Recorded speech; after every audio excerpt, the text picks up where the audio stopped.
Voilà, bonjour tout le monde. Je m'appelle Ahmad Hamdan, je suis professeur à l'Université de Montréal et je suis le coordonnateur régional de la tournée de conférences de l'ACP pour cette année 2024.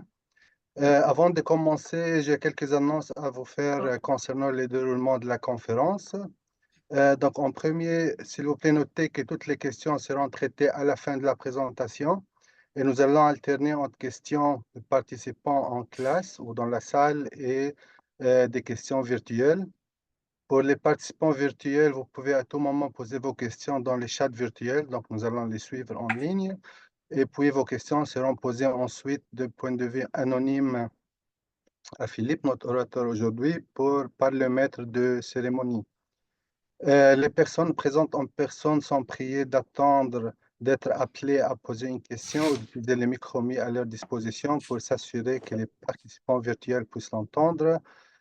Tous les étudiants qui participent aujourd'hui, que ce soit en ligne ou en personne, vous êtes encouragés à rester après la conférence et à participer à une session de discussion informelle de 15-20 minutes avec Philippe.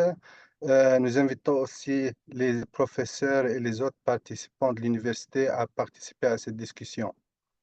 Voilà, maintenant j'ai le grand plaisir de vous présenter notre hôte pour la conférence d'aujourd'hui, de la tournée des conférences ACP, professeur Pierre Bénard du département de physique de l'Université de Québec à Trois-Rivières, qui va nous présenter le conférencier. En fait, c'est Gabriel qui va présenter le conférencier. Oui, bonjour. Donc, Vas-y. je m'appelle Gabriel Antonius. Donc, j'ai le plaisir d'animer cette conférence du département de physique, de chimie, biochimie, physique de l'Université de Québec à Trois-Rivières. Souhaitons la bienvenue au public qui participe en personne et à ceux qui se joignent à nous virtuellement. L'événement est enregistré et pourra être visionné sur YouTube. Je vais prendre un moment pour présenter l'ACP. On parle des slides. Ah, c'est juste ici. Ouais. OK, donc l'ACP est... voyons. Donc, la série de conférences est parrainée par la Fondation ACP et l'Association des canadiennes des physiciens et physiciennes, un réseau national d'environ 1700 physiciens qui travaillent dans les universités, les entreprises, les institutions de recherche à travers le pays. L'ACP agit au nom des physiciens canadiens pour soutenir l'enseignement et la recherche en physique et parraine un certain nombre d'activités liées à la physique, notamment cette tournée de conférences et des conférences nationales sur la recherche. L'ACP propose également un certain nombre de programmes destinés aux étudiants de premier cycle, donc conférences de recherche, bourses et prix de physique et conseils consultatifs des étudiants. Si vous n'avez pas encore adhéré à l'ACP, veuillez envisager de le faire pour faire partie du plus grand réseau de physiciens et d'étudiants en physique au Canada. L'adhésion est gratuite pour les étudiants de premier cycle et pour la première année d'adhésion pour les étudiants diplômés. Donc, ça me fait plaisir de présenter notre conférencier aujourd'hui, le professeur Philippe Saint-Jean de l'Université de Montréal. Les recherches du professeur Saint-Jean se concentrent sur l'utilisation de la robustesse et de la flexibilité des structures photoniques topologiques pour développer des dispositifs photoniques quantiques avancés et efficaces. Aujourd'hui, le professeur Saint-Jean présentera son exposé intitulé « Photonique quantique topologique ». Je vais prendre un moment pour faire sa biographie. En juillet 2021, le professeur Saint-Jean rejoint le département de physique de l'UDM en tant que professeur adjoint et titulaire d'une chaire de recherche en photonique quantique financée par le MEIA. Il a obtenu son doctorat de Polytechnique Montréal en 2016 dans le groupe du professeur Sébastien Francoeur, puis a obtenu un poste de chercheur postdoctoral au Centre de nanosciences et de nanotechnologie de l'Université Paris-Saclay, soutenu par les bourses du CRSNG et Marie Sklodowska-Curie, dans le groupe du professeur Jacqueline Bloch. Une de ses contributions les plus importantes a été la première réalisation d'un laser topologique. J'espère qu'il va nous expliquer qu'est-ce que c'est.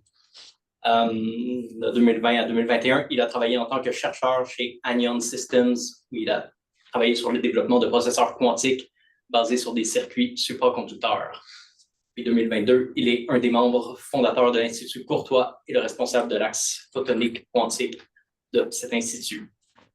Philippe, la parole est à toi. Merci beaucoup. Je vais juste changer la présentation.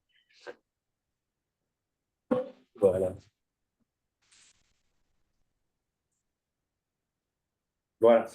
Donc, j'espère que vous pouvez tous bien voir mes diapositives. Donc, merci beaucoup pour l'invitation. Merci beaucoup pour la présentation, Gabriel. C'est très apprécié. Pour ceux qui ne le savent pas, Gabriel et moi étions collègues au baccalauréat à l'Université de Montréal entre 2006 et 2009. Donc, c'est deux heureuses retrouvailles. Donc, vous verrez rapidement que j'ai changé légèrement le titre de ma présentation. Et la raison est la suivante, c'est que plutôt que d'expliquer comment la photonique topologique, je vais vraiment bien décrire ce que c'est dans la prochaine heure, est utile pour les sciences et les technologies quantiques en général, j'aimerais beaucoup plus dédier mon exposé à expliquer tout d'abord qu'est-ce que ça veut dire faire de la topologie avec de la lumière, avec des photons. D'accord? Et plus spécifiquement, je pense que ce qui est le mot d'ordre de la présentation que je vais donner, vraiment le leitmotiv, ça va être de dire comment est-ce qu'on peut utiliser la lumière pour émuler ou reproduire d'une certaine manière la physique de matériaux bien spécifiques qu'on appelle les matériaux topologiques. D'accord? Et ensuite, vers la fin de la présentation, quand je vais venir plus vers les perspectives, là où vers mon groupe s'en va, je vais expliquer comment ces matériaux topologiques photoniques-là peuvent être pertinents pour le déploiement de nouvelles plateformes, par exemple, de communication quantique ou de traitement d'informations quantiques qui utilisent la lumière et qui tirent profit de la robustesse associée à ces fameuses propriétés topologiques-là qu'on va dire. D'accord? Donc, c'est un peu le mot d'ordre de ma présentation. Mais commençons par le commencement et peut-être le mot le plus complexe de mon titre, matériaux topologiques photoniques, est clairement celui du milieu topologique. Et j'aimerais faire une introduction brève, mais j'espère suffisamment claire pour qu'on puisse comprendre quelle est la physique et même la mathématique derrière ce concept de topologie qu'on retrouve en matière condensée de plus en plus fréquemment. D'accord?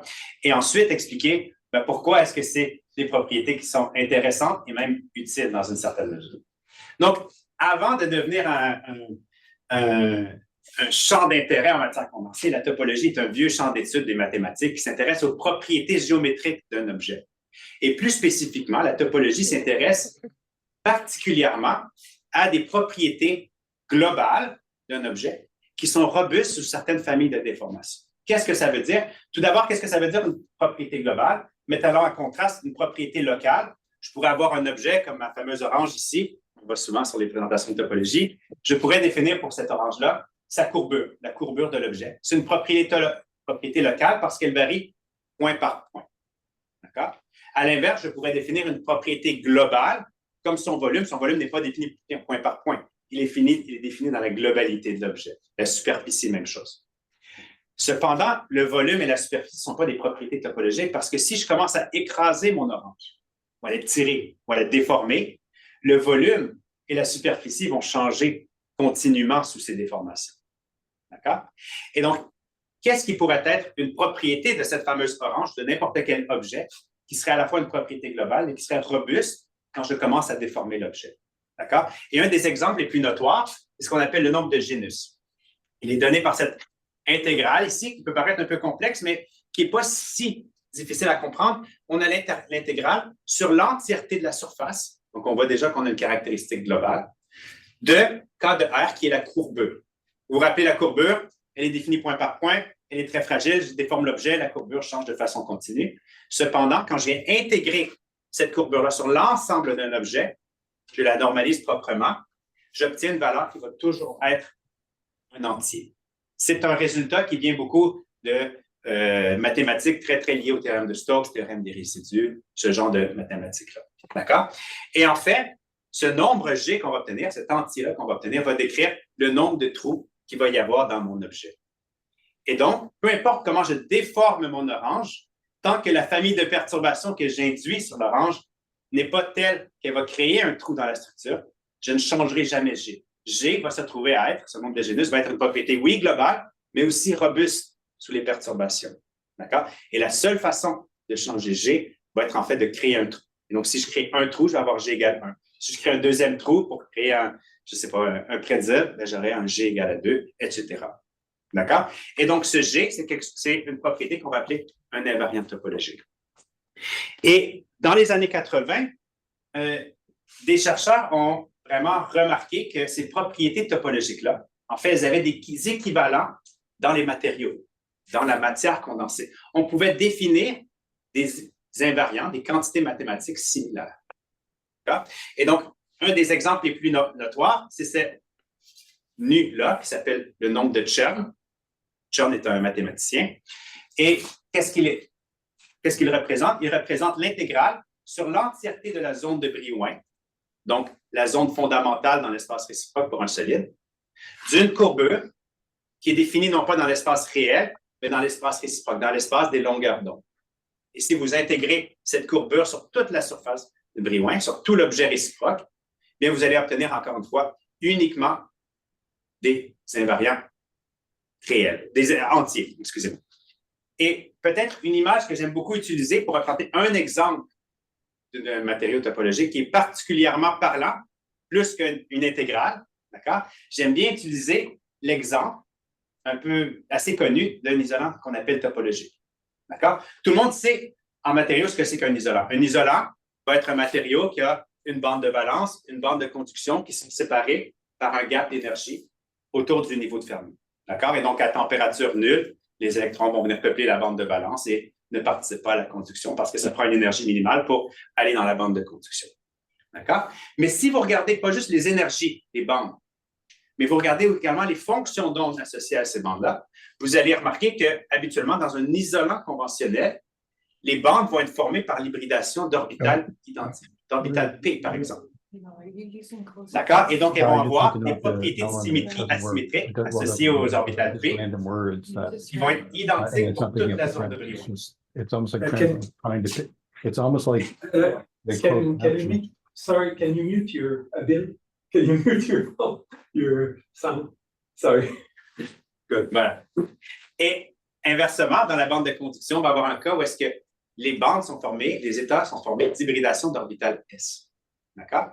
Et si vous commencez à introduire dans votre matériau, supposons que vous avez le contrôle avec un petit robinet pour contrôler chacun des effets, vous êtes capable de contrôler le couplage entre le spin des électrons et leur quantité de mouvement, le couplage spin-orbite. Vous allez déformer cette structure. Vous allez éventuellement fermer le gap et vous pouvez même le réouvrir. Et là, vous regardez que même si le spectre d'énergie, les bandes sont identiques, s'il n'y avait pas de couleur, l'isolant ici, celui-ci serait identique. Mais néanmoins, si vous regardez les fonctions d'onde, vous voyez que les propriétés de symétrie vont évoluer au travers de la zone de Brillouin. Évoluer d'une orbitale P vers S vers P. Il va y avoir une évolution, on dirait en mathématiques, un enroulement des propriétés de symétrie. Et le nombre d'enroulements va nous donner un nombre de Chern différents. D'accord? Et donc ici, on va avoir un nombre de Chern qui va être plus ou moins 1 pour les deux spins ici. Pour un nombre de Génus, la seule façon de le changer, comme je disais, c'était de faire un trou. Pour le nombre de Chern, ici, la seule façon de le changer sa valeur, ça va être de fermer un gap d'énergie et de le réouvrir. D'accord? Ça va être l'équivalent en matière condensée, dans les matériaux, de créer un trou dans notre structure. Et tout l'avantage de ces objets, de ces matériaux topologiques-là, va vraiment émerger à la frontière entre deux matériaux différents.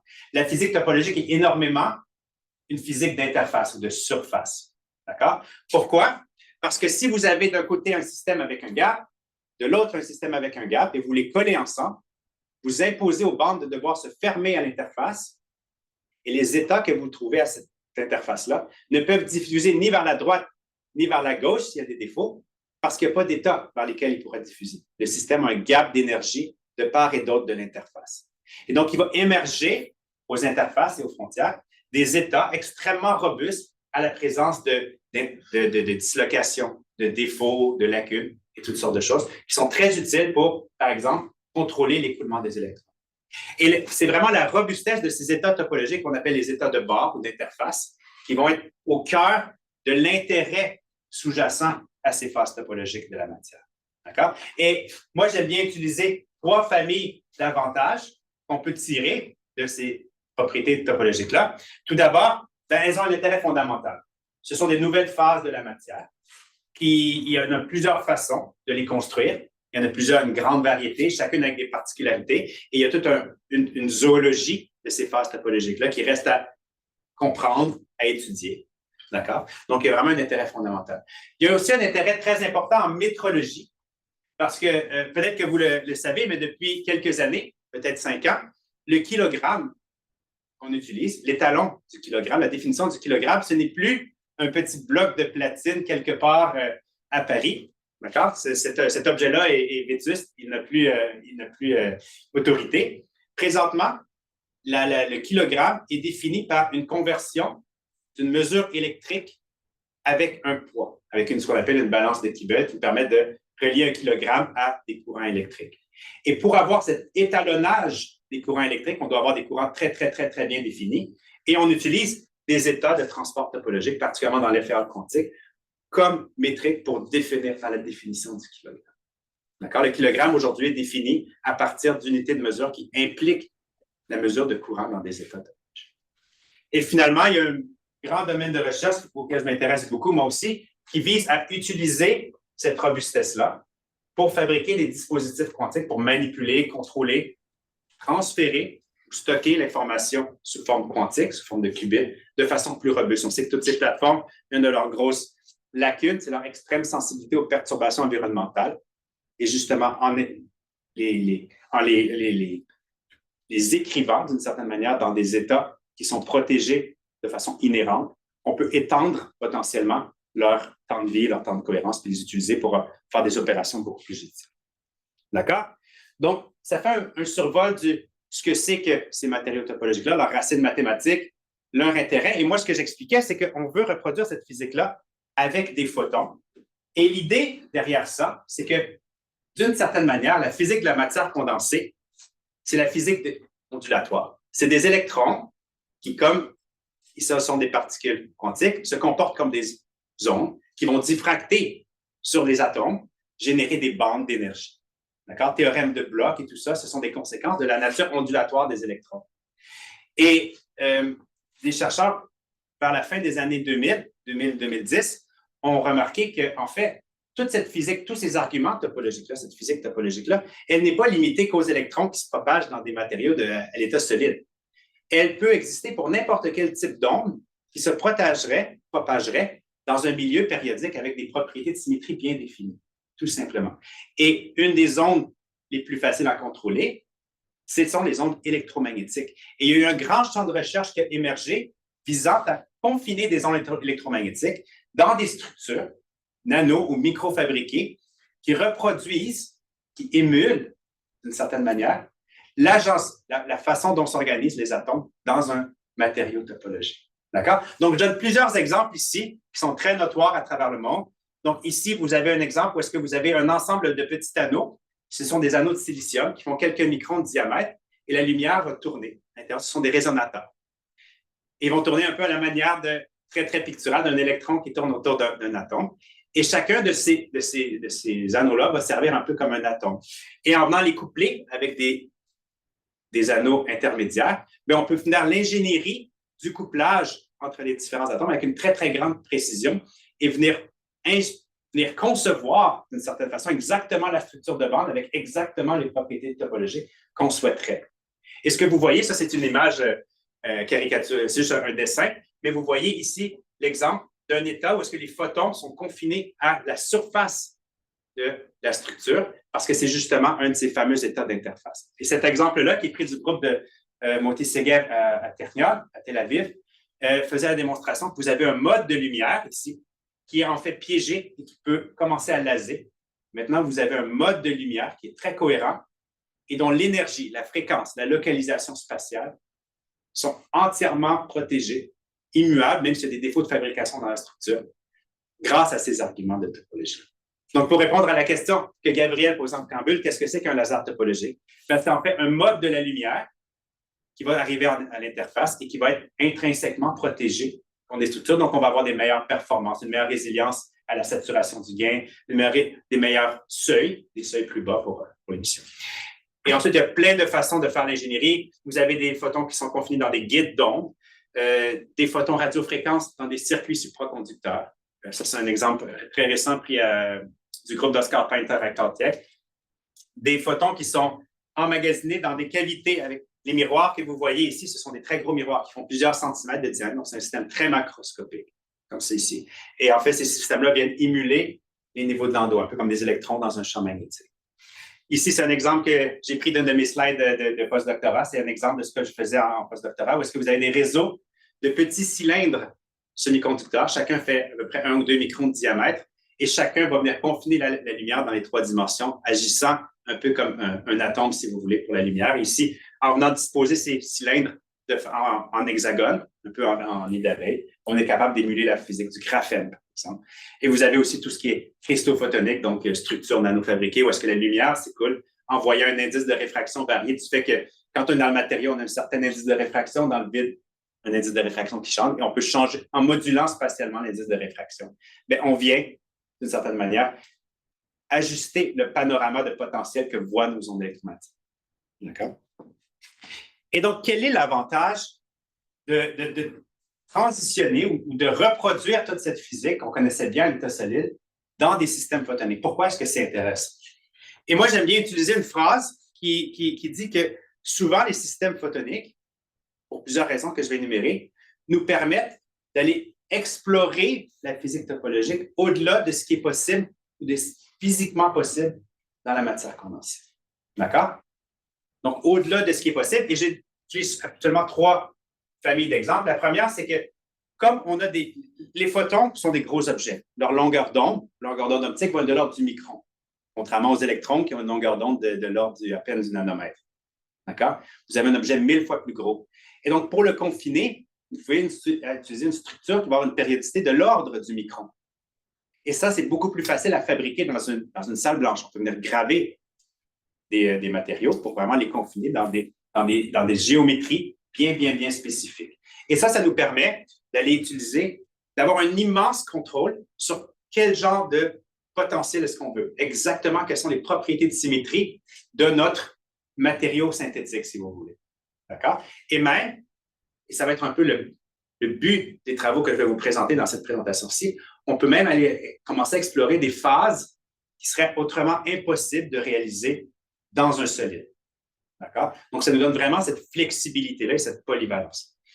Un autre désavantage, c'est que les photons sont des bosons, contrairement aux électrons qui sont des fermions, et ils ont des statistiques complètement différentes. Notamment, ils peuvent occuper de façon massive un même état de la structure.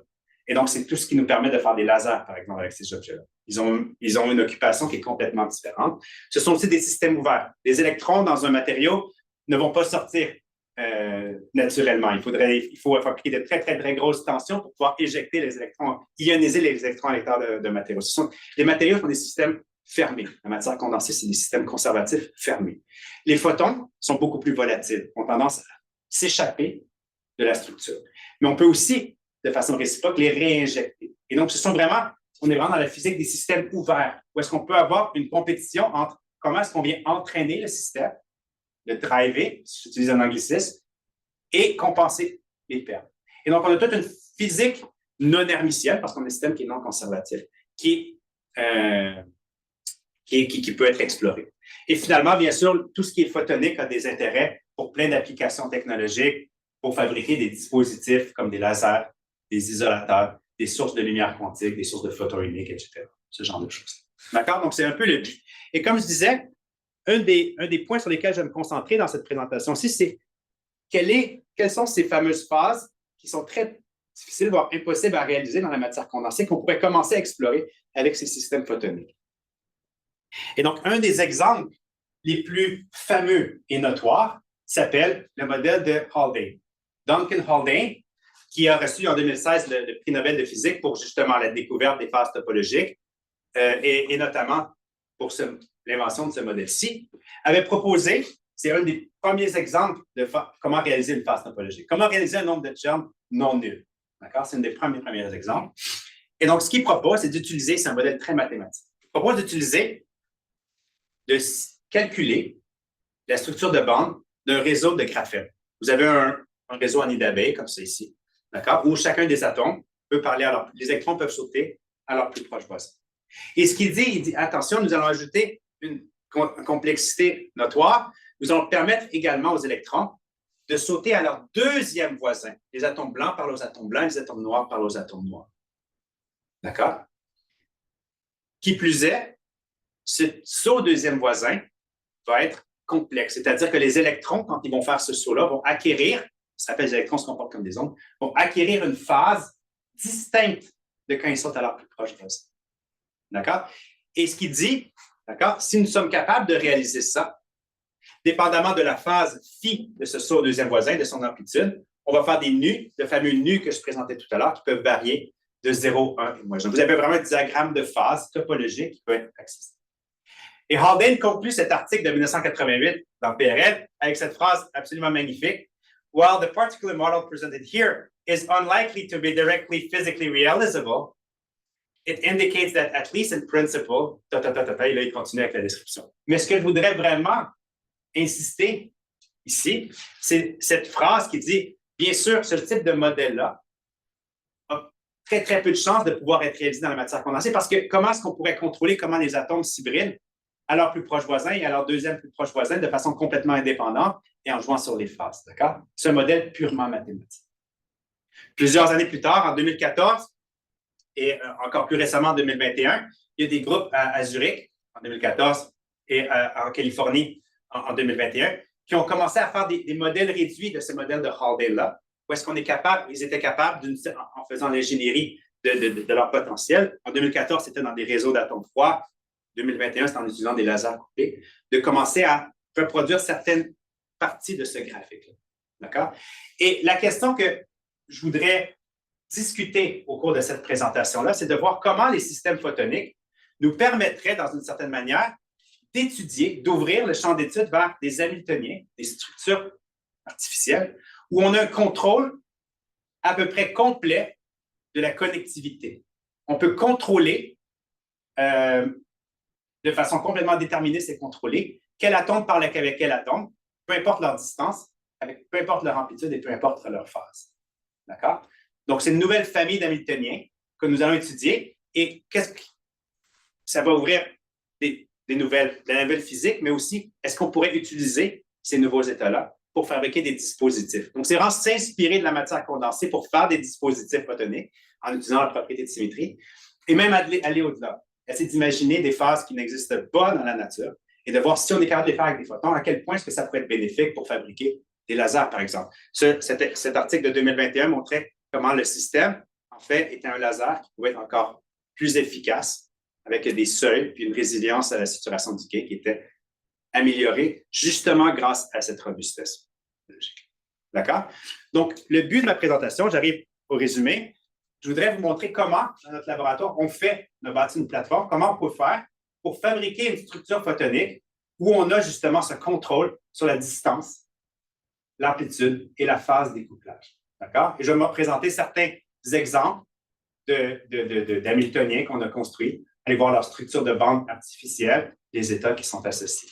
Et je vais présenter justement des travaux qu'on est en train de faire actuellement où on essaie vraiment, on approche vraiment de pouvoir réaliser ce fameux modèle historique de Haldane-là avec nos photons. D'accord? Je vais conclure avec des perspectives où est-ce qu'on va voir comment est-ce qu'on pourrait utiliser ça, par exemple, pour des applications en sciences quantiques. Donc, comment fait-on pour fabriquer une structure photonique dans laquelle on pourrait dire on va avoir un réseau. Un réseau, ce n'est pas des atomes, c'est des modes qui sont couplés. Et on va avoir un contrôle complet sur quel atome parle avec quel atome. D'accord? Et donc, l'idée ici va se baser sur un mapping, si je peux me permettre l'anglicisme, entre une périodicité spatiale et une périodicité avec une autre dimension, un autre paramètre qu'on va venir contrôler. Et j'utilise cette slide juste pour expliquer un peu l'exemple, d'accord, d'où ça est tiré. Si vous avez le modèle le plus simple en matière condensée, vous avez une chaîne atomique, tous les atomes sont identiques et chaque atome peut parler à son plus proche voisin. Vous pouvez écrire l'hamiltonien, l'approximation tight binding, l'atome I plus 1 peut sauter à l'atome I avec l'amplitude J et le conjugué hermitien peut faire le chemin inverse. D'accord? L'hamiltonien, le système le plus simple en matière condensée. Et donc, pour reproduire ça, nous, ce qu'on va faire, on utilise c'est une idée qui était sortie du groupe de Charles Fan à l'Université de Stanford en 2019. C'est d'utiliser une fibre optique, l'espèce de grand rond noir que vous voyez ici. La fibre optique se referme sur elle-même. Et juste pour vous donner un ordre de grandeur, elle peut faire à peu près 10 mètres de long. Donc, c'est un système très macroscopique.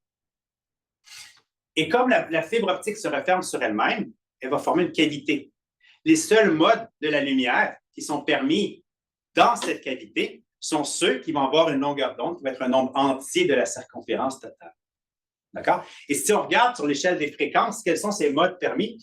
Il va y avoir un mode uniquement à certaines fréquences bien précises. Vous avez une échelle harmonique, donc équidistante, où la distance entre deux niveaux de fréquence permis, ce qu'on appelle en anglais le Free Spectral Range, dans notre book, va être de l'ordre de 10 MHz. D'accord? Et l'idée est la suivante. Nous allons reproduire la périodicité spatiale qu'on a dans cette Hamiltonien ici en une périodicité en fréquence dans notre système. D'accord? Et donc, comment est-ce qu'on peut... Si l'idée, c'est que plutôt que d'avoir des atomes, des photons qui sont liés à chacun de mes atomes, je vais avoir des photons qui sont liés à chacun de mes modes de fréquence. Et comment est-ce que je fais pour les coupler, sauter d'un mode à l'autre? Bien, je dois faire une perturbation à mon système. Et pour faire ça, on utilise ce qu'on appelle un modulateur électro-optique.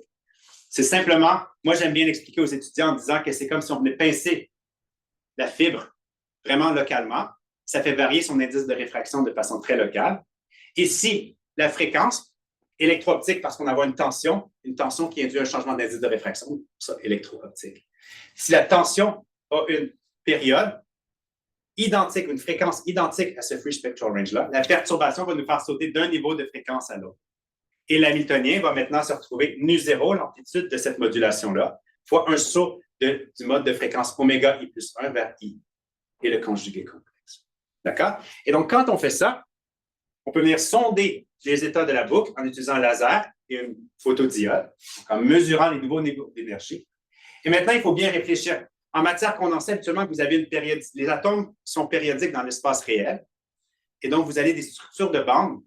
Le momentum, la quantité de mouvement, est définie en unité de 1 sur la distance, en 1 sur mètre. Ici, vous avez une périodicité en fréquence. Donc, la zone de Brillouin et le momentum associé, la variable conjuguée, va être en 1 sur fréquence, donc en temps. Et donc, ce que vous allez voir mesurer, quand vous sondez les états d'énergie, ça va être, en fonction du temps, la tension mesurée sur la photodiode va être des pics de Dirac, des pulses de lumière qui sortent exactement. Et ces pulses-là ont une période qui est notre nouvelle zone de Brillouin. Et si on vient mesurer maintenant nos zones de Brillouin en temps, qui fait à peu près 100 nanosecondes pour nous, si on mesure, ça c'est des vraies mesures qu'on prend dans notre laboratoire, c'est mon étudiant en doctorat qui les a mesurées. Si on mesure en fonction du temps et en fonction de l'énergie, de la fréquence de notre laser, qu'on peut venir balayer, la couleur et la tension, et on voit qu'on vient reproduire des bandes d'énergie qui émergent. Et la bande des énergies cosinusoïdales, c'est vraiment la réponse à si vous faites l'hamiltonien, le système avec les au plus proches voisins, c'est la réponse. Très, très, très canonique. Et donc, moi, je vous parlais de connectivité. Comment est-ce qu'on fait pour connecter n'importe quel atome avec n'importe quel atome? Bien, l'idée, c'est que ce modulateur-ci, on peut lui ajouter n'importe quelle harmonique. On peut faire une combinaison linéaire de plusieurs perturbations. D'accord? Et par exemple, si on a une tension qui a une fois le Free Spectral Range et une autre composante qui a 3 fois le Free Spectral Range, on va coupler des niveaux qui sont en plus proches voisins et des niveaux qui sont troisième plus proches voisins simultanément. Et l'amplitude de ces deux composantes Fourier-là va nous donner l'amplitude de chacun des couplages. Et on voit maintenant les bandes émerger avec cette modulation supplémentaire qui est exactement la réponse d'un système qui a ces couplages. D'accord? Donc, ce genre d'hamiltonien-là, vous n'avez pas de chaîne atomique où vous pouvez reproduire cette physique-là. Demandez aux électrons de s'hybrider avec leurs plus proches voisins avec une certaine amplitude et à leur troisième voisin avec une autre amplitude. D'accord? Mais ici, justement, on commence à développer cette connectivité-là. Et là, on a la distance, on a l'amplitude relative. Qu'en est-il de la phase? Eh bien, la phase, aussi facilement, il va falloir que ma perturbation, comme c'est une perturbation qui dépend du temps, je lui ajoute une certaine phase. Et cette phase-là va venir déphaser mon couplage. Et vous voyez que mes bandes, maintenant, commencent à devenir asymétriques.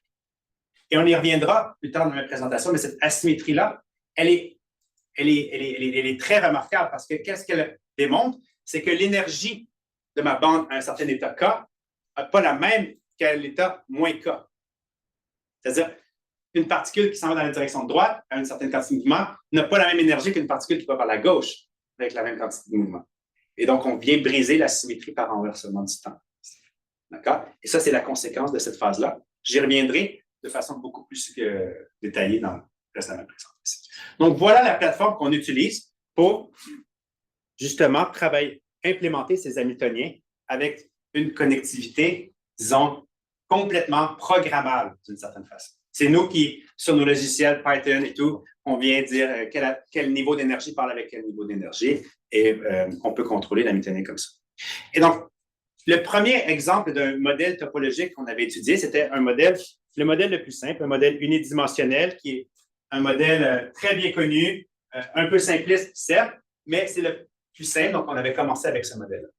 C'est un modèle, le modèle de Sue Schrieffer-Heger, qui avait été, donc du nom des trois scientifiques qui avaient proposé ce modèle-là, avait été décrit à la base avait été utilisé à la base pour décrire la physique de la molécule de polyacétylène que vous voyez ici. D'accord? Mais vraiment, là, si vous voulez comprendre bien la physique de ce modèle-là, elle est vraiment bien décrite simplement par une chaîne de dimères, donc des atomes identiques qui sont couplés de façon forte, faible, forte, faible, forte, faible, forte. C'est vraiment une chaîne de dimères. C'est la physique qu'on va étudier. Et donc, d'où viennent les propriétés topologiques de cette chaîne vraiment, vraiment, vraiment simple? Eh bien, elles dépendent de comment est-ce qu'on va dimériser le système, comment est-ce qu'on va définir la cellule unitaire. D'accord? Et si vous la définissez, la cellule unitaire, sur un lien fort, bien, vous allez voir que vous allez avoir deux bandes, vous avez deux bandes d'énergie. La bande du bas, elle est formée de la fonction d'onde qui évolue en phase sur les deux atomes de la cellule unitaire tout au long. Donc, une bande complètement symétrique. Et la bande du haut est une bande complètement asymétrique. Si vous définissez la cellule unitaire autrement, par un lien faible, eh bien, il va y avoir une évolution. Quand vous arrivez aux frontières de la zone de Brillouin, comme vous travaillez avec des bandes, des dimères qui appartiennent à votre cellule unitaire est formée d'atomes qui appartiennent à des dimères différents. Quand vous arrivez à pi sur A, l'évolution à l'intérieur de la zone de Brillouin est antisymétrique, symétrique, antisymétrique. Donc, vous avez cette évolution des propriétés de symétrie dont je parlais tout à l'heure. D'accord? Et donc, si vous calculez l'invariant, la courbure dont je vous parlais précédemment, pour chacune de ces structures-là, vous allez avoir 0 dans un cas et 1 dans l'autre. Bien sûr, c'est juste une définition. Le modèle de Sue Schrieffer-Heger, le modèle SH, en fait, si vous avez une chaîne complètement infinie, c'est juste une définition de cellule unitaire. Cependant, si vous avez une chaîne finie, qui a un bar, il y a une seule façon de décrire votre cellule unitaire pour qu'elle soit commensurée, d'une certaine manière, avec la façon dont vous terminez. Et si vous terminez avec un lien fort, il n'y aura aucun état qui va apparaître au bord de votre échantillon. Alors que si vous finissez avec un lien faible, il va y avoir un lien faible qui apparaît. D'accord? Et donc, ce modèle-là, moi, j'avais beaucoup travaillé dessus quand j'étais en postdoc. C'était ce modèle-là qu'on avait utilisé pour faire, encore une fois, un laser topologique. Donc, je reviens à mes petits piliers que vous voyez tout à l'heure. Vous avez une succession de petits piliers semi-conducteurs. Encore une fois, chacun fait quelques microns de diamètre. Et vous voyez qu'ils sont arrangés en zigzag, un peu comme une molécule de polyacétylène ici. Et vous avez des bandes qui apparaissaient. Et à l'intérieur d'un gap, il y avait des états qui apparaissaient au centre du gap, à peu près au centre du gap, qui étaient ces fameux états topologiques-là. Et qu'est-ce que c'est qu'un laser topologique-là? Bien, vous commencez à pomper le système, à injecter de la lumière de plus en plus fort. Vous commencez à créer une inversion de population et vous commencez à peupler de façon macroscopique un et un seul des modes. Et c'est ce que vous voyez ici. Le mode topologique est le seul qui demeure. Et ce qu'on avait montré, c'est que ces propriétés de fréquence, de localisation étaient inchangées même quand on faisait plusieurs perturbations dans le système. D'accord? Donc, c'est un exemple que j'aime bien utiliser pour décrire ce modèle SSH qui est très simple, mais qui a quand même une physique relativement intéressante. Donc, quand je suis arrivé à l'Université de Montréal, je me suis dit, concentrons-nous sur ces idées de faire de la connectivité très, très, très grande entre différents atomes. D'accord? Et allons au-delà du modèle SSH. Vous savez, vous avez un modèle SSH très simple, deux phases topologiques différentes, dépendamment si le couplage entre les cellules unitaires est plus grand ou plus faible. D'accord? C'est le modèle conventionnel. Mais il existait aussi dans la littérature théorique un autre modèle où on utilisait... Oh, je n'ai pas touché l'écran. Je n'ai pas touché l'écran. Je sais pas. Voilà. D'accord. Il existe aussi dans la littérature un modèle étendu où est-ce que plutôt que simplement considérer des couplages au plus proche voisin, on a déjà des couplages au troisième voisin. D'accord? Et ce que les gens, théoriquement, avaient prédit, c'est que ce modèle-là allait avoir des invariants topologiques qui ne sont pas simplement de 0 ou 1, mais qui varient de moins 1, 0, 1 ou 2, dépendamment des ratios entre les couplages au troisième voisin et au plus proche voisin. Donc, vous avez tout ce diagramme de phase-là où l'abscisse et leurs données correspondent au ratio des couplages à longue portée sur les couplages. D'accord? Et qu'est-ce que ça veut dire quand on change d'invariant? C'est qu'on change le nombre d'états de bord. quand vous avez un invariant de 2, vous allez avoir 2 états de barre qui vont apparaître. 2 états que vous pouvez utiliser au bar qui sont tous les deux robustes et orthogonaux l'un par l'autre. Un, vous en avez un seul, 0, un seul. Moins 1, également un seul, mais il va être différent. Les propriétés vont être différentes du plus. D'accord? Et ça, ce modèle-là n'avait jamais vraiment été... Non, c'est touché. Ce modèle-là n'avait jamais vraiment été réalisé. Et nous, on a utilisé notre plateforme pour le réaliser. Et donc, il y avait une petite difficulté, c'est que notre échelle harmonique ne peut plus être utilisée parce que, comme on doit avoir des couplages alternés, si les niveaux sont tous liés par la même fréquence, ben, on ne peut plus les différencier. D'accord? Donc, pour faire ça, ça nous prenait une échelle qui était comme ça, 2 par 2. Et donc, la façon d'y arriver, c'est d'utiliser 2 modes. On prend une seule boucle et on dit, d'accord, le mode qui va dans le sens horaire, clockwise ici, va avoir une échelle harmonique. Le mode qui va dans le sens anti-horaire a une échelle harmonique identique. Et si on vient les coupler au centre, avec un coupleur de fibre optique, avec une certaine probabilité, bien, ces 2 modes vont venir s'hybrider, vont former des combinaisons symétriques et antisymétriques de horaire et anti-horaire. Et vous allez avoir une échelle comme celle-ci, ici, qui ressemble à celle-là. Et là, maintenant, c'est ça ici que vous pouvez venir moduler à une petite fréquence, grande fréquence et à toutes les fréquences possibles. D'accord? Et donc, qu'est-ce qu'on obtient quand on mesure ça? Eh bien, maintenant, en fonction du temps et de l'énergie, on voit apparaître ces paires de bandes, exactement comme dans le modèle SSH. Et donc, si on fait un zoom ici, on voit dans les 2 cas qui sont identiques. Comme je disais, en topologie, les bandes, les états d'énergie ne changent pas. D'accord? Ce sont les fonctions d'onde qui changent. Vous avez vos 2 bandes séparées par un gap d'énergie ici. Et donc, comment est-ce qu'on peut venir voir si l'une est topologique ou l'autre? Il faut accéder aux fonctions d'onde. D'accord? C'est ça qui va nous permettre de concevoir si vous avez des propriétés topologiques ou non. Et donc, comment est-ce qu'on vient accéder à la fonction d'onde? Bien, vous rappelez, mes modes de ma chaîne, maintenant, sont des combinaisons symétriques et antisymétriques des modes horaires et anti-horaires. Mais quand je viens détecter, je détecte, peut-être que je peux remontrer le montage. Quand je détecte uniquement les modes anti-horaires. Je vais venir faire projeter dans un mode anti-horaire qui n'est pas un état propre. Les états propres, c'est des combinaisons linéaires symétriques et antisymétriques. Et comme je projette dans la mauvaise passe, qu'est-ce qui va se produire? Bien, je vais avoir un battement. Mes pics de Dirac, mes pulses, vont être modulés dans le temps, comme c'est ici. Ça, c'est une simulation et on voit bien la modulation à la fréquence delta, qui est la petite fréquence entre mes modes symétriques et antisymétriques. Et la phase de ce battement-là, c'est spécifiquement la phase de mes modes de bloc, comme c'est ici. Quand la phase est nulle, je vais être en mode symétrique. Quand la phase est de pi, je vais être antisymétrique. Donc, je vais pouvoir voir mon argument de tout à l'heure. Est-ce que ma fonction d'onde évolue de symétrique à antisymétrique? Et ce qu'on voit ici, c'est vraiment une tomographie d'une certaine façon de la fonction d'onde, où est-ce qu'on voit que dans le cas trivial, la phase, ici on décide la phase qu'on est allé mesurer en fonction, la couleur, c'est où on est dans la zone de Brillouin, le momentum. Et on voit ici que l'angle, non, la trajectoire ne va pas encercler l'origine. D'accord? Donc, on ne va jamais échanger symétrique vers antisymétrique complètement. Alors que dans le cas topologique, on vient encercler. Et on fait l'invariante topologique, c'est vraiment ça. Combien de fois est-ce que notre phase vient encercler l'origine? Donc, on a vraiment un outil où est-ce qu'on peut voir les bandes, on peut aussi voir la fonction d'onde. Et ça, c'est crucial quand on étudie la physique topologique pour justement voir ces états-là. Je vais juste mentionner brièvement qu'on a été capable aussi de voir des états topologiques, des états d'interface. Je ne vais pas m'attarder trop longtemps, mais la façon d'y arriver est un peu complexe. On vient injecter un laser à un certain endroit bien précis. Ça crée une interférence destructive qui consiste à enlever un niveau d'énergie. Mais ce que vous pouvez voir, c'est que quand on fait ça, vous avez notre laser ici.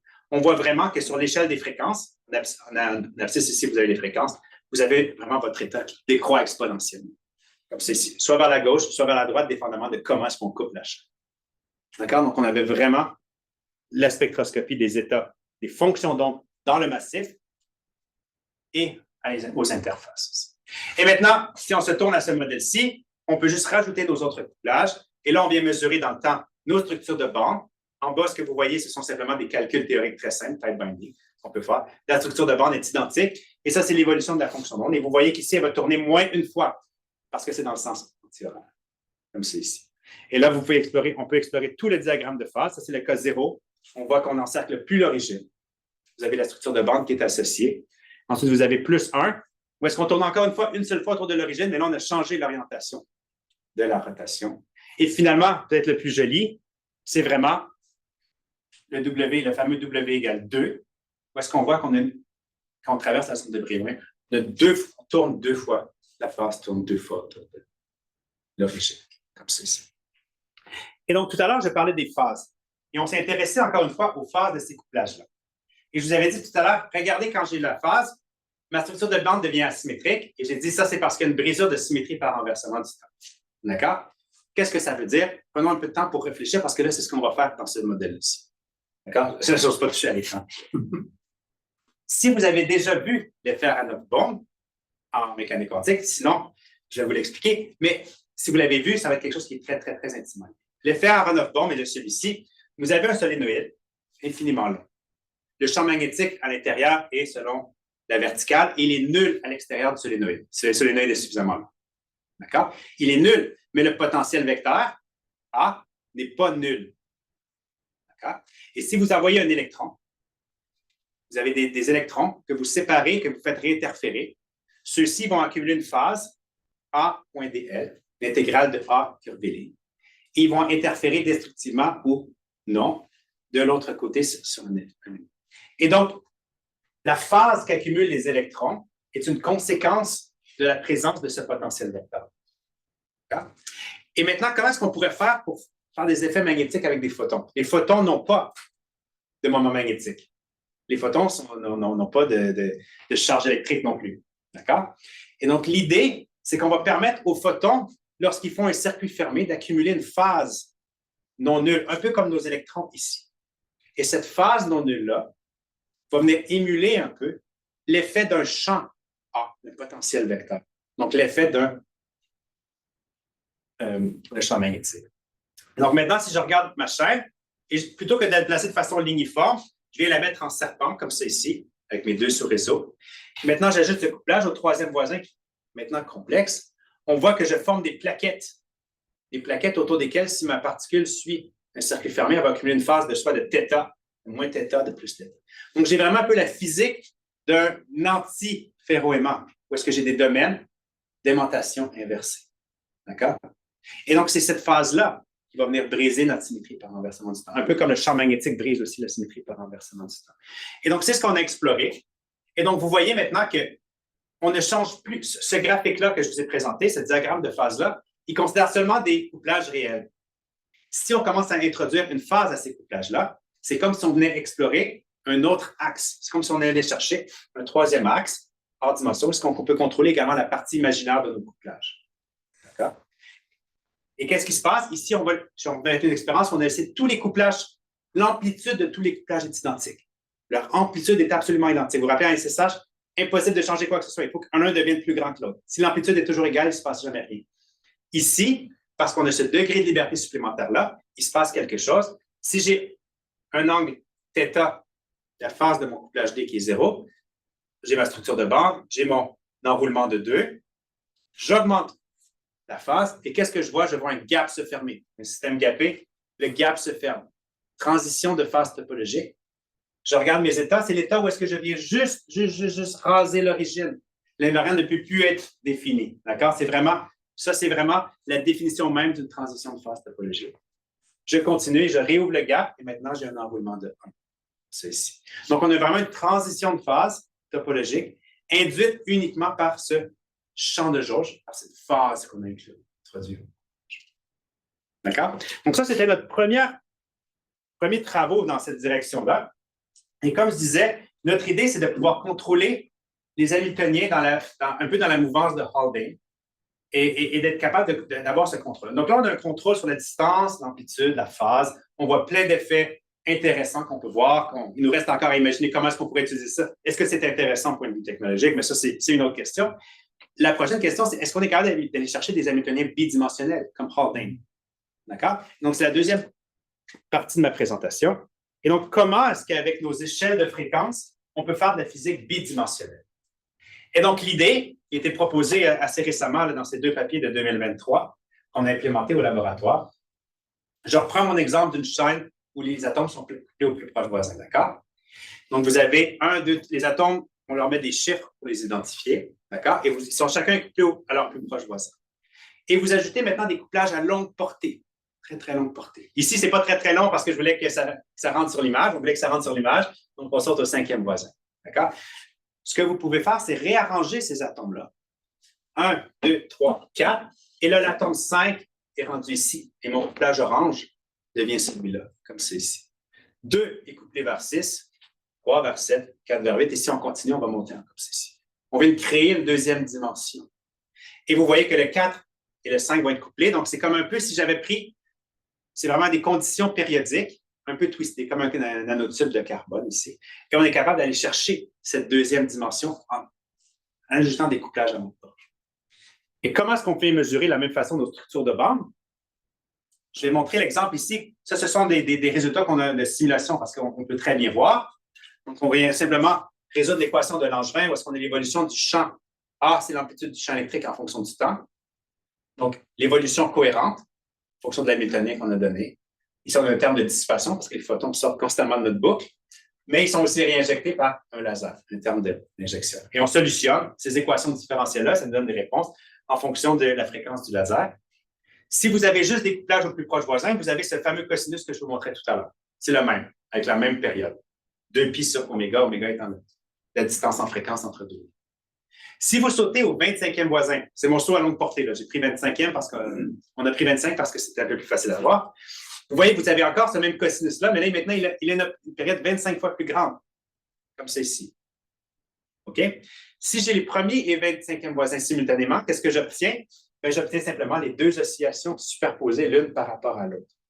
Et comment est-ce que je reconstruis une structure de bande en 2D?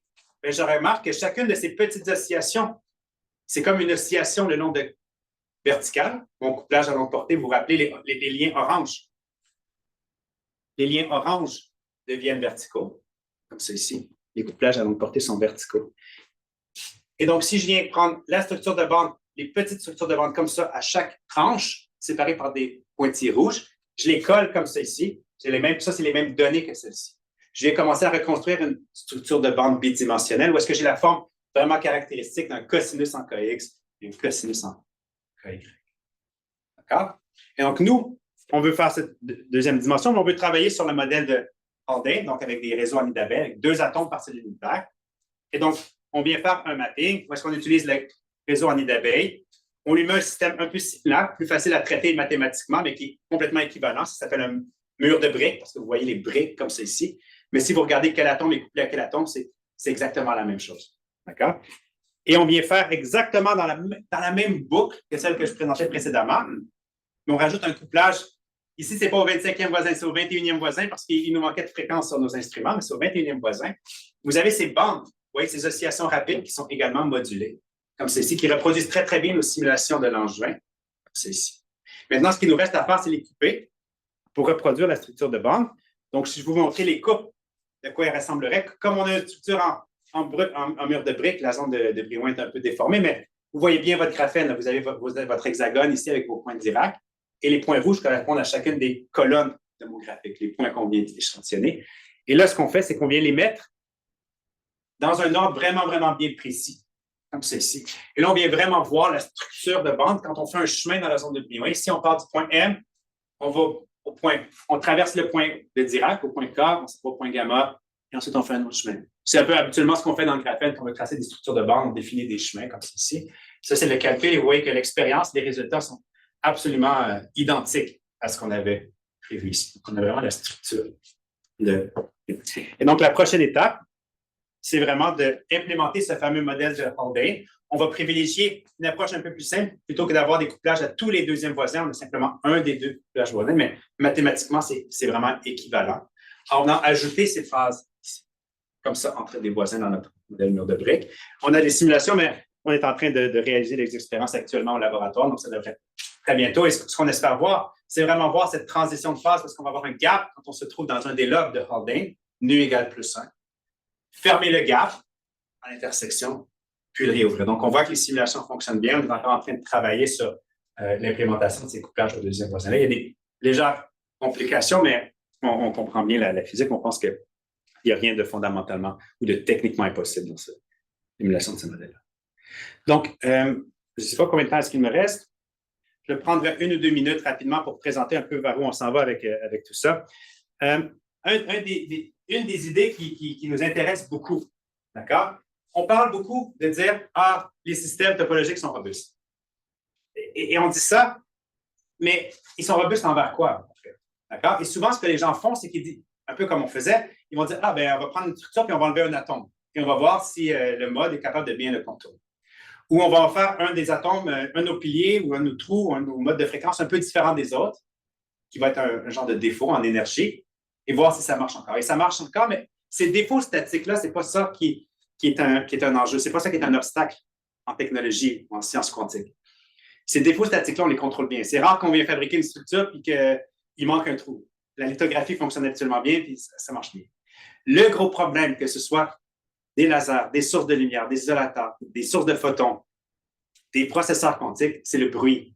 C'est les fluctuations dynamiques. D'accord? Et un des points qu'on veut essayer d'explorer, c'est justement comment est-ce que ces modèles topologiques-là sont robustes à des perturbations dynamiques. En venant coupler, par exemple, un modèle SSH à un véritable réservoir thermodynamique dont on peut contrôler complètement la densité d'état. D'accord? Et ça, c'est un projet qu'on fait en collaboration avec Bill Koesch, à l'Université McGill, à Montréal.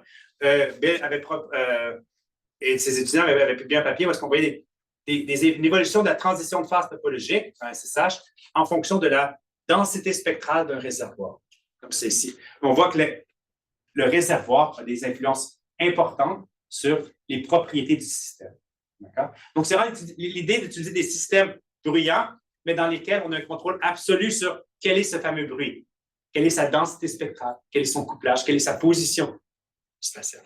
Et la façon dont y arriver, en gros, c'est d'utiliser une immense boucle qui va avoir plein de niveaux très discrets, très proches les uns des autres, qui va agir comme notre réservoir, et en couplant les niveaux de notre boucle à chacun de ces niveaux-là avec des amplitudes différentes pour venir émuler justement cette densité spectrale. Donc, c'est un des aspects. L'autre, c'est vraiment de venir transitionner ce système-là en régime quantique. Je ne vais pas m'attarder très longtemps, mais je dirais que présentement, notre système, il est très semi-classique. C'est des lasers, c'est des champs cohérents qui évoluent.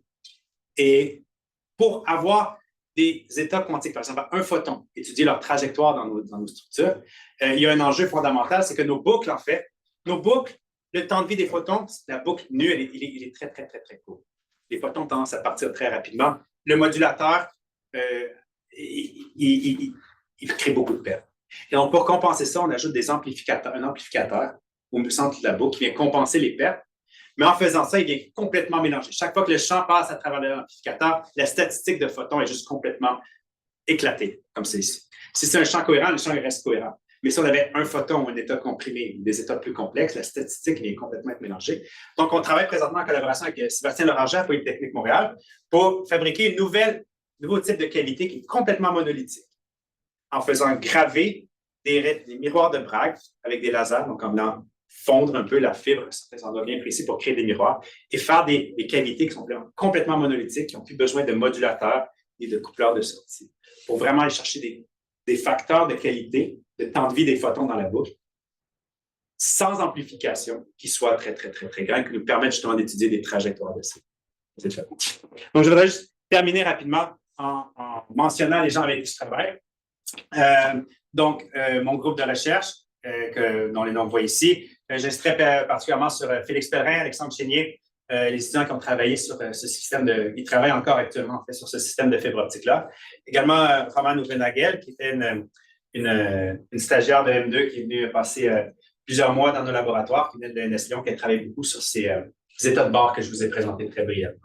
Je voudrais aussi mentionner nos collaborateurs théoriciens, Jacopo Carusotto à l'Université de Trento et Bill Koesch à McGill.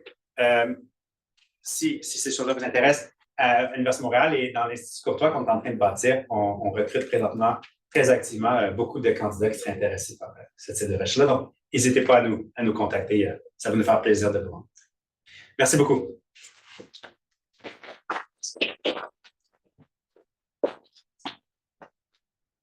On va maintenant recueillir des questions de l'auditoire. On va alterner entre les questions en présentiel et les questions virtuelles. Est-ce qu'il y a quelqu'un dans la salle qui veut se lancer? Oui, première question. J'en ai plusieurs, en fait. On va commencer par une. Est-ce que vous recrutez aussi pour cet été des étudiants stagiaires? Cet été, on a pas mal terminé, mais on est quand même toujours ouvert, là. Normalement, oui. Normalement, oui. Bon, j'ai une question, je vais me permettre une autre question. Poly, le étudiant de Poly, je veux dire, clairement, vous pouvez modéliser les bandes, c'est correct, mais est-ce que vous pouvez éventuellement toucher à... Parce que là, clairement, c'est les bosons. En principe, il n'y a pas aucune exclusion. Exact. Normalement, justement, c'est un avantage et un inconvénient. Je disais, on peut faire des lasers parce qu'on peut occuper massivement. Mais si on veut faire de la simulation quantique, simuler des systèmes corrélés, d'accord, il faut des interactions très, très, très fortes. D'accord? Ces systèmes-là, les photons interagissent habituellement très, très, très faiblement. Et présentement, on est beaucoup dans la structure de bande, mais un de nos grandes perspectives à plus long terme, c'est de rendre ce système-là fortement interagissant. Comment est-ce qu'on fait que les photons interagissent les uns envers les autres? D'abord, il faut s'assurer que la statistique quantique soit conservée. C'est la première étape. La deuxième étape, comment on fait que les photons interagissent? Donc, vraiment, de déposer une subvention en compagnie avec Anion Systems pour venir justement coupler nos fibres optiques à leur qubits superconducteurs en utilisant des principes de transduction. Et donc, maintenant, les états propres qu'on vient coupler, ce ne sont plus des états purement photoniques, purement photoniques à 1,5 microns. Ça va être des états de lumière mixtes, 1,5 microns plus photons radiofréquences, qui ont une grosse non-linéarité à cause de la jonction Josephson dans les qubits superconducteurs. Et là, on pourrait imaginer qu'on n'a pas une fermionisation exacte, on a une genre de fermionisation, mais on n'a pas une statistique quand on inverse la fonction onde qu'on prend un signe-1, mais on a une répulsion photon-photon. Si j'ai un photon dans un de mes modes, un deuxième ne peut pas rentrer. Parce que justement, la non-linéarité est tellement forte que le deuxième essaie de rentrer et la différence d'énergie est trop importante. Et pour ça, il faut se rendre à des expériences single photon. J'imagine que tout ce que vous avez fait, c'est des choses qui sont... Voilà, exactement. On est en train de fabriquer le système le plus simple possible. Parce que c'est pas une masse, un défi simple de d'intensité réelle à un photon. Absolument pas. Mais c'est possible. Oui, absolument. Puis l'un des avantages, c'est que cette plateforme-là, elle tire profit de tout ce qui a été fait en télécom. Des détecteurs, des lasers, des sources ultra, tous ces systèmes-là ont des propriétés de cohérence, des temps de cohérence et des stabilités en puissance qui n'ont rien à voir avec ce qu'on utilise habituellement aux fréquences optiques parce qu'on travaille à 1,5 micron. Donc, oui, c'est une immense tâche. Je la mentionne comme ça parce que c'est clairement quelque chose d'important. Mais notre idée, ou l'idée qui sous-tend ce projet-là, c'est de dire, est-ce qu'on peut utiliser toute cette hardware technologique-là qui est extrêmement bien stable, puis essayer de limiter maintenant le nombre de photons au travers d'une non-linéarité, en travaillant sur une non-linéarité, puis on cherche à faire peut-être un mode à la fois. Un régime de couplage fort entre nos modes de fréquence et un qubit, par exemple. Atteindre un régime de blocage sur un mode, sur deux modes ensuite, peut-être. Mais ça, c'est vraiment Je dirais que mondialement, faire de la simulation quantique avec des photons, peu importe la façon, c'est un peu comme le gros challenge. Donc, oui, c'est un gros challenge. Oui, c'est difficile, mais c'est ce que beaucoup de gens essaient de faire à présent. C'est dans cette ligne-là. On a une question en ligne de Denis Maurice. Croyez-vous pouvoir émuler des systèmes de type bicouche de graphène? Oui. Donc, est-ce que je répète la question? Oui, s'il vous plaît. Donc, la question, c'est est-ce qu'on pourrait émuler des systèmes bicouches, comme les bicouches de graphène? Et oui, on m'a posé la question très, très récemment, en fait, la semaine dernière. Personnellement, je crois qu'il n'y a pas vraiment de problème, de limitation technique. À partir du moment où on est capable d'écrire un Hamiltonien de réseau en approximation des liaisons fortes, il reste juste à nous de pouvoir ajuster les couplages. Le problème, ou plutôt la difficulté par rapport à ce que je viens de présenter, puis les bicouches, c'est que les bicouches vont avoir 4 atomes par cellule unitaire. 2 atomes par couche, pas 2 couches, ça fait 4. Donc, il faudrait avoir 2 boucles. Et ce que je ne montre pas, c'est que les boucles, en fait, ont des instabilités thermiques. Les modes bougent constamment, donc il faut essayer de toujours stabiliser. À un mode, c'est très facile. À 2 modes, ça commence à devenir beaucoup plus difficile parce qu'on a 2 degrés de liberté indépendants. À 4, vous voyez la difficulté. La difficulté, elle n'est pas au point de vue de comment faire l'ingénierie des couplages, mais plutôt techniquement être capable de stabiliser les modes pour s'assurer d'avoir exactement la bonne structure pour pouvoir les coupler. C'est plus ça la difficulté, mais c'est effectivement quelque chose qu'on va commencer à réfléchir. Je peux rebondir éventuellement simuler les twists entre... Oui, les patterns moirés, exactement. Voilà, exactement. C'est ça. Autre question. Moi, c'est peut-être juste une question de clarification. Oui. Sur les isolants topologiques, les états de surface vont être localisés à la surface, mais vont aussi transporter des courants de spin bien particuliers. Oui. C'est quoi l'équivalent dans les systèmes que tu nous as montrés, des états topologiques d'extrémité? Qu'est-ce qu'ils ont de particulier? Les états, bon, d'accord. Donc, c'est quand même une bonne question parce qu'en 2D, vous avez l'état de bord, il va habituellement, pas toujours, mais habituellement être 1D, dimensionnalité moins 1. D'accord? Et oui, on doit avoir un transport qui va se produire. En 1D, l'état de bord, il va être 0D. D'accord? Et donc, déjà, on vient de perdre une légère parce qu'on n'a pas le transport. Néanmoins, on peut utiliser ces états-là pour localiser la lumière. Et par exemple, Microsoft travaille beaucoup sur des nanofils supraconducteurs, des hétérostructures unidimensionnelles, où est-ce qu'on va avoir des modes topologiques qui apparaissent, dans lesquels on peut pouvoir, comme ils sont localisés, ils ne se déplacent pas, on peut venir encoder des qubits, par exemple. D'accord? Donc, ils ont certaines propriétés. Ils perdent, bien sûr, en tout ce qui est en transport, mais ils maintiennent certaines propriétés au point de vue de leur propriété de quelle est l'énergie. Parce qu'au bout du compte, on ne s'intéresse pas uniquement au transport. On s'intéresse surtout à garder des ondes, soit des ondes d'électrons, des ondes électromagnétiques, à des fréquences bien précises, peu importe les fluctuations qu'il y a dans l'environnement. D'accord? Et les systèmes 1D, qui vont être localisés en 0D, aux interfaces, peuvent être utilisés aussi pour ça. Soit pour émettre de la lumière, pour émettre des photons, mais aussi pour emmagasiner, stocker des qubits. C'est l'approche qui est suivie actuellement par Microsoft, principalement aux Pays-Bas. Est-ce qu'il y a d'autres questions en ligne? Je ne vois pas d'autres questions en ligne. J'ai une question plus technique. À slide 28, tu as parlé du 2D essentiellement. Tu disais le 4 et le 5 étaient couplés. Puis effectivement, si tu replies ton graphique, tu vois que ton 4 et ton 5 n'est pas fait d'être couplé parce qu'en haut, il l'est. Ouais. Est-ce que ça va créer des artefacts? Est-ce qu'on peut se débarrasser éventuellement de ça? Parce que me semble qu'on aurait juste besoin de créer un gap entre 4 et 5 en énergie. On ne peut pas. Parce qu'à partir du moment où je coupe 1 et 2, tous les plus proches voisins vont être couplés. Comme c'est un système qui est harmonique. Ouais. Donc, on est un peu limité à me donner 2D avec des conditions périodiques, conditions frontières périodiques. Conditions frontières périodiques, ça ne me dérange pas trop parce que d'habitude, c'est ce qu'on utilise aussi théoriquement, mais là, c'est une condition frontière périodique. Twisté, c'est ça? Voilà, exactement. Et ça va créer des artefacts un peu ou des problèmes? Ce que ça va créer comme artefact, c'est que quand on vient scanner, en fait, je pense qu'on le voit bien ici. Quand on vient scanner la structure, quand on va bouger en KX, on bouge également un peu en KY, très légèrement. Et c'est pour ça que, mais nous, on doit, quand on prend un point, une colonne, on doit s'assurer quand on vient faire l'attribution, c'est quoi KX, KY pour ce point-là, où est-ce qu'on est, mais on doit s'assurer que de dire, ah oui, nos conditions périodiques font en sorte que quand on bouge horizontalement, on bouge quand même un petit peu verticalement, et c'est pour ça qu'on a des traces qui sont ici légèrement obliques. Si on saute très, très, très, très, très loin, on était capable d'aller au centième voisin, si on serait presque vertical. Et on peut imaginer, parce que si je bouge de 100, c'est une étape pour bouger de 1 verticalement, ça devient un peu négligeable. Ici, on est 1 pour 20. C'est 5%, c'est pas trop pire, mais on voit qu'on voit quand même la pente ici. Il faut en tenir compte. Il y avait une question en ligne.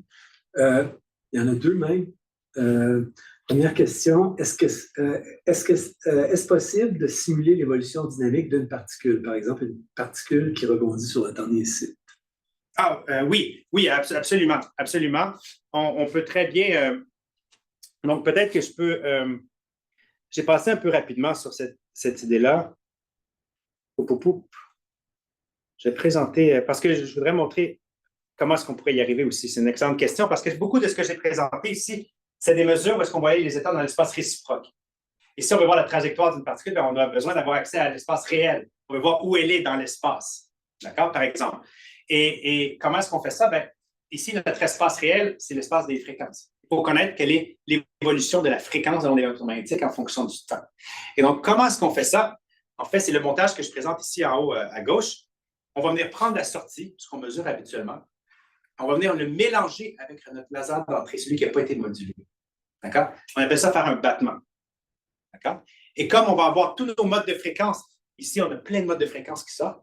D'accord? Peu importe dans lequel on est. Quand on va venir battre, c'est un peu comme on fait une détection synchrone, détection homodienne, ou même hétérodine, si on vient shifter le laser, décaler le laser en énergie. Et on va venir faire battre. Ça, en termes techniques, on va dire que le laser auxiliaire va agir comme un oscillateur local, il va venir battre, et la modulation va vous nous donner plein de modes de fréquence. C'est comme ça qu'on est capable de savoir quelle est l'amplitude sur chacun des modes de fréquence. Ça, c'est la fonction dans l'espace réel, si on veut. Et donc, ce qui reste à faire, c'est de mesurer comment, dans le temps, cette réponse de ce battement évolue dans le temps. Donc, on pourrait voir exactement sur quel niveau, principalement, on se trouve. Éventuellement, on frappe un défaut, si on a un défaut dans notre réseau, et la fréquence va. Mais pour ça, il faut vraiment aller chercher l'information, non pas dans le temps, mais en fréquence. Et pour ça, il faut faire la détection. C'est comme ça qu'on a pris ces mesures. Une autre question en ligne aussi. Dans votre exemple du laser à micropilier, pourquoi l'état de bord est-il l'état laser au-dessus du seuil? Et comment conçoit-on ce qui maintient l'inversion de population de celui?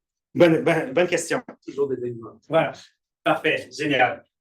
Cette expérience-ci, c'est dommage que je n'ai pas des slides en backup pour l'expliquer parce que j'ai beaucoup présenté cette expérience-là. Ici, ce qu'il faut comprendre, c'est qu'on a un système qui est de polaritons. Donc, le milieu de gain, qui sont des excitons, qui sont fortement couplés avec les photons. D'accord? Première chose.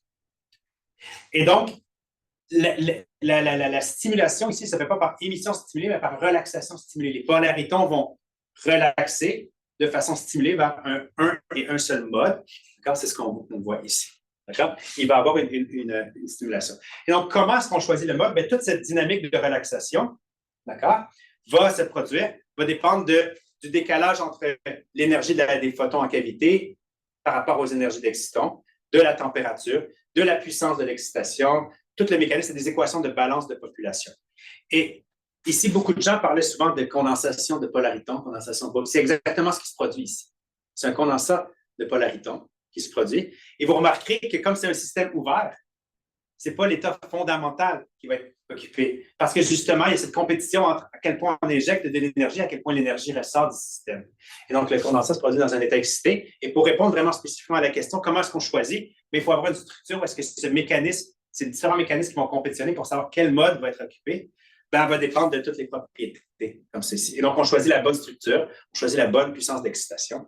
Et une autre très, très, très bonne approche, c'est que vous voyez, il est en zigzag et le mode topologique va être sur un pilier sur deux. Je ne vais pas rentrer dans les détails de pourquoi, c'est des propriétés de symétrie, mais on voit qu'il va être soit sur la rangée de droite ou la rangée de gauche. Donc, si on vient exciter, driver nos photons juste sur les piliers de droite, on peut le faire avec un laser très long, mais on va favoriser l'occupation de modes topologiques plutôt que de modes de bande qui, eux, sont délocalisés sur les deux. Ils vont avoir plus de gains, ces modes. C'est une autre manière qu'on peut contrôler pourquoi ça va dans cet état-là spécifiquement. Mais si on prend une autre structure complètement différente, on pompe n'importe comment, la condensation pourrait arriver un peu n'importe où, bien sûr. Question. On va repasser la parole à Ahmad aussi pour le mot de la fin.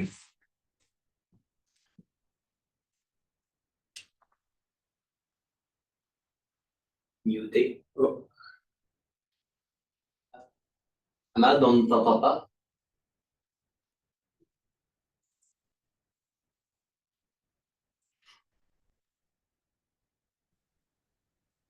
Oui, vous m'entendez?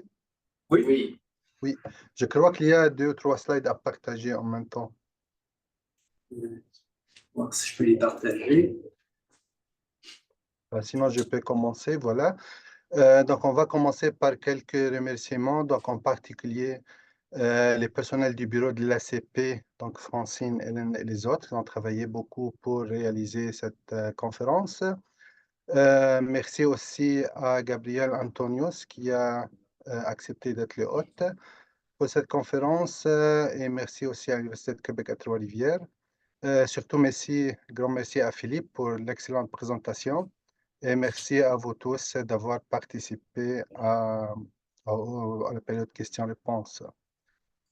Deuxième slide, donc nous allons remercier encore la Fondation ACP et à ces généreux donateurs qui ont rendu possible la tournée de conférence de l'ACP, encore une fois pour cette année.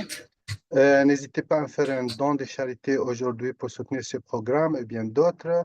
Je vous encourage vivement à participer aussi au congrès de l'ACP qui se tiendra du 26 au 31 mai à l'Université Western de London en Ontario.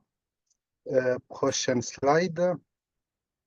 Je profite encore pour vous rappeler que la prochaine conférence aura lieu le 5 mars 2024 à midi. Elle sera donnée par Olivia Di Matteo, professeure à l'Université de la Colombie-Britannique, puis elle va présenter virtuellement pour l'université ou à l'Université Mount Allison, puis son talk sera sur l'informatique quantique pour des applications en physique.